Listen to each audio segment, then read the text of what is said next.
Hello, good afternoon and welcome to Business. The Minister of Finance or Governor of the Bank of Ghana should be imprisoned if they fail to comply with new limits on funding of government's operations by the central bank. That's the proposal coming from the civil society group on the IMF bailout. Parliament has amended portions of the Bank of Ghana Act that will restrict government borrowing from the central bank to 5% of previous year's revenue. The group argues that the only way out is to severely punish individuals that flout them. Kandapa is a member of the civil society group on the IMF bailout. Let us accept it, but let us make sure that it is respected. The previous percentage was never respected over the years, over so many years.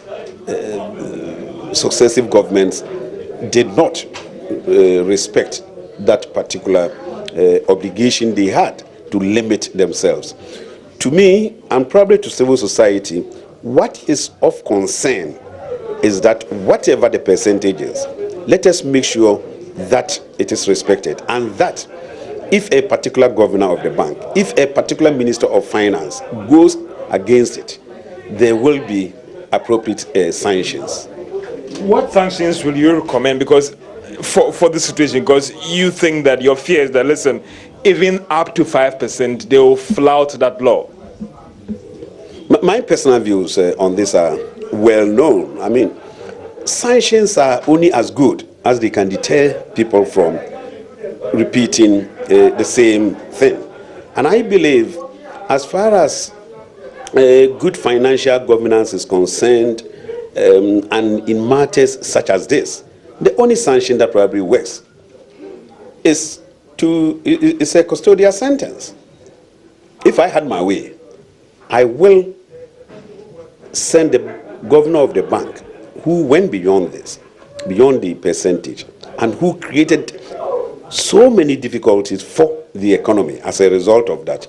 I will recommend that he be sent to court, and if it is found that he did it deliberately, in spite of the law, he should be sent to Nsawam. Now, some cement retailers have expressed their opinions regarding the export and import bill passed by Parliament. The bill, which regulates the importation of cement from other African countries outside the ECOWAS, is expected to begin from tomorrow, Friday, August 5. Now, according to the retailers, this would have both positive and negative effects on their business operations. With the scanty information that I have at the moment, what I can say is that it's going to affect cement production negatively and positively. Positively in the sense that it's going to increase outputs for the industries, the local industry, because now they can produce a lot of cement without any competition from the external markets.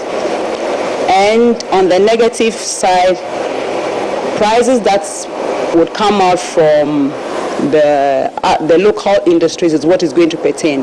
They won't get competition from the external market, because in the past the external market gave the local market a lot of competition in the sense that they had to maintain their prices. There was no, I mean, they didn't have to always raise prices, because whereas you are raising your local price, the external markets maintain their rates and at a lower rate, so you are forced to push down to meet their price, and they were mopping up some of the demand on the market. And yet now I'm say yeah bill bisa now so say bills bisa ba na ebeboa ama yen factories a war krum hano. Up until now, I had no knowledge of any such bill. Even though the importation of cement generates income for the country, it also slows business for those of us dealing in locally manufactured cement. The prices of the imported ones are cheap, so most people prefer that. Then again, the quality of this imported cement is another issue. If it is regulated, I believe all this will be checked and safety can be assured.